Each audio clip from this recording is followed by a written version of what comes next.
bibitiw bilang second-termer na congressman.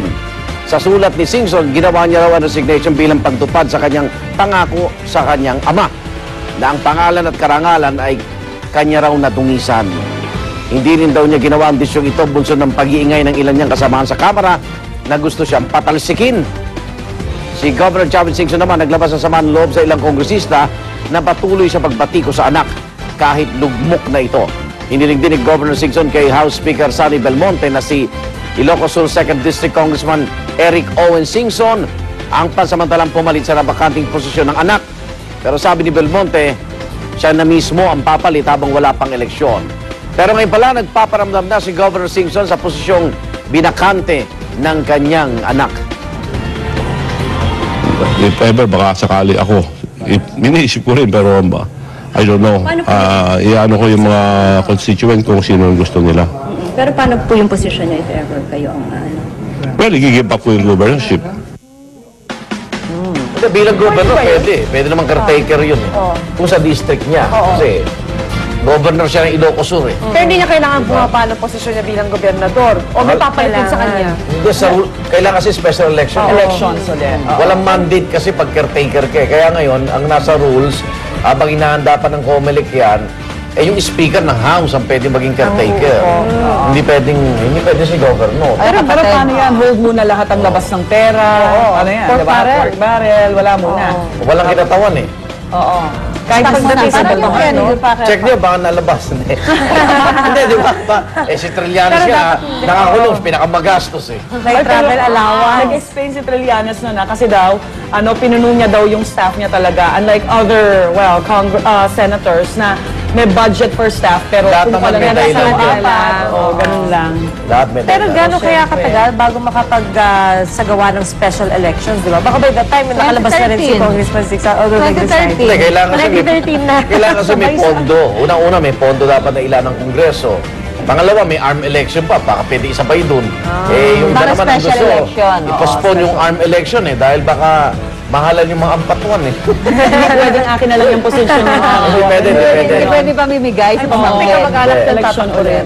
Samantala, hindi naman natuloy ang sponsorship speech ng Reproductive Health Bill sa Kamara. Ang dahilan, sirang aircon. Dahil po sa nangyari na antala ang sesyon sa Batasang Pambansa, kaya naman umalmang ilang mga taga-suporta ng RH Bill. Hinala nila sabotahe ang pagkakasira ng aircon.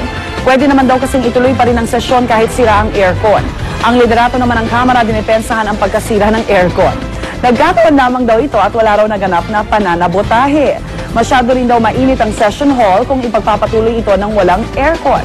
Agad namang lumabas sa sesyon ang may akda ng RH Bill na si Minority Leader Edsa Lagman at sumama sa mga rallyista. Mananatili raw siyang masigasig para maipasa ang naturang panukala. Posible ngayong araw ipagpatuloy ang deliberasyon dito sa Reproductive Health Bill. Marami. fans. Mainit. Mukhang din-dramatize lang. Kasi alam niyo naman ang paglobo ng populasyon, minsan kawalan ng aircon. Di ba? Hindi ba hassle yun? Hindi, ang init talaga hapon. Nasa house ka? Oo, mainit talaga. Kung hindi siya tamang panahon para maglambingan.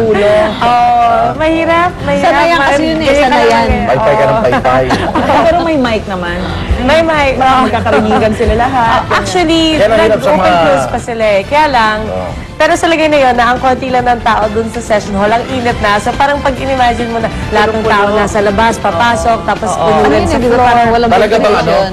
Talaga bang nasira yung aircon o wala ka ba nakita dun sa air condition room na lumabas na nakaabito? Wala. Wala. Kasi Buong building eh. ang lawak na ng pag-iisip ng ilan eh, di ba? Baka natakpan ng condom yung ano. Baka nakasal ng aircon. Kondo, pinagtakpan ng aircon. Hindi, stretch it out. Make it a lot. Sana nagsando na lang ang mga Baka tao. isang dosena. Sana sa'yo ginanilot, tinape lahat. Okay lang yan. Spare parts lang. Pinasahan na.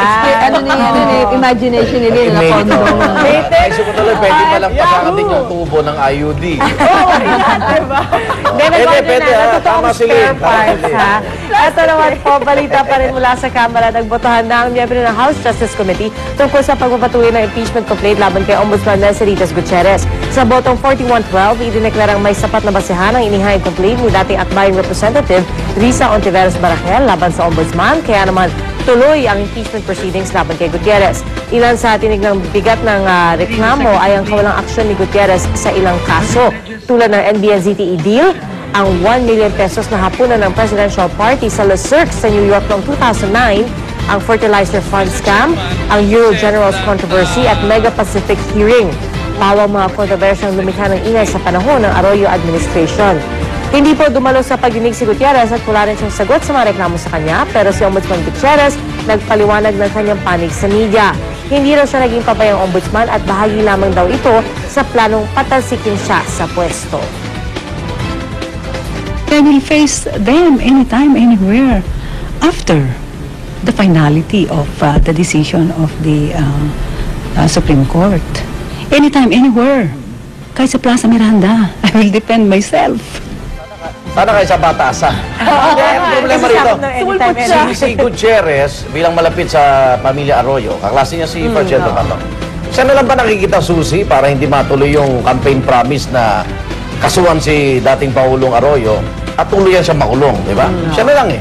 Pangalawa, ang impression na, oo nga, naging maganda ang kampanya sa katiwalian, pero may pinili eh. Alam mo naman yung iba, may dugo na sa mata na makikita nakakulong si... At nadadamay itong si Gutierrez. Ang hindi ko lang maintindihan yung sinasabi niyang ito daw ay grand political agenda para sa ipapatalsik sa pwesto. Totoo yun kasi ang impeachment proceeding is a political act. Oo, kahit kailan. Na ang layunin niyan ay patalsikin ka talaga sa pwesto. At ang susi dyan ay kung may bilang ka. Kung lamang ang kakampi mo, hindi ka matatanggal. Pero kung kakampi mo ay kulang, magtutuloy-tuloy yan sa Senado kung saan ang mga senador uupong judge. Diba? Ganun yan. Pero ang pang-apat na nagtataka ko yung kanyang pahayag na akala mo kung sino malilinis itong mga member ng Kongreso. Kung may alam ka, sana itinuloy mo.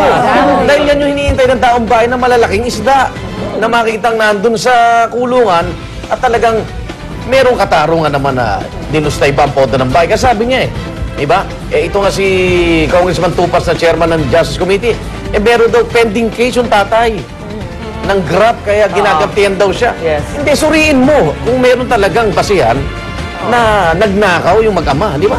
Pero wag lang sana personalin. Ano lang? Dahil, Ang impeachment kasi it's a political and personal act. Oo, Di sa ba, lahat naman naman yung kay Tupas. kinaka-impeach. Diba? Kung meron yung kaso yung tatay ni Tingnan mo si Tupas. Estrada, nawalan ng bilang, nagtuloy-tuloy. Oo. Wala naman makuha bilang sa Senado, nagmarcha. Alam mo number game yan eh. Pagdating na sa mga Kahit ang ganung Kongreso araw. eh. Number game. So dapat marami kang kaalyado. Eh tapos O, ng panahon ni Pangulo Arroyo, pagkahaba-haba, ilang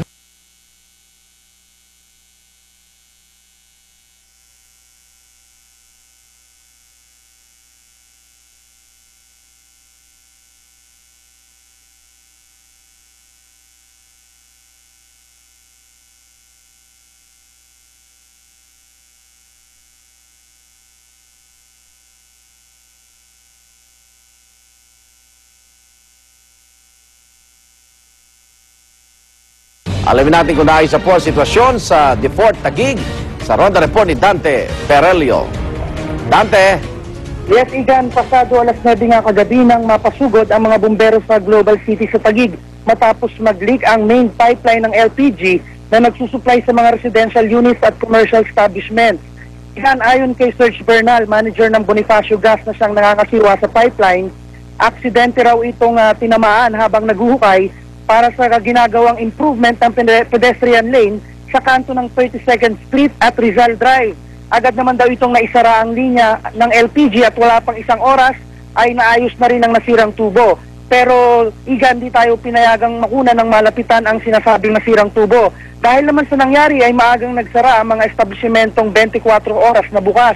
Ngayong umaga ay inaasahang maibabalik na sa normal ang operasyon ng pipeline. Tumanggi namang magbigay ng pahayag ang kontraktor ng ginagawang kalsada, gayon din ang mga bumbero ng BSP Taguig sa naging resulta ng kanilang investigasyon. Yan ang aking Ronda Report mula sa Taguig City. Balik sa iyo, Igan. Maraming salamat, Dante Perelio. Samantala, dalawang hinihinalang hold-upper ang patay.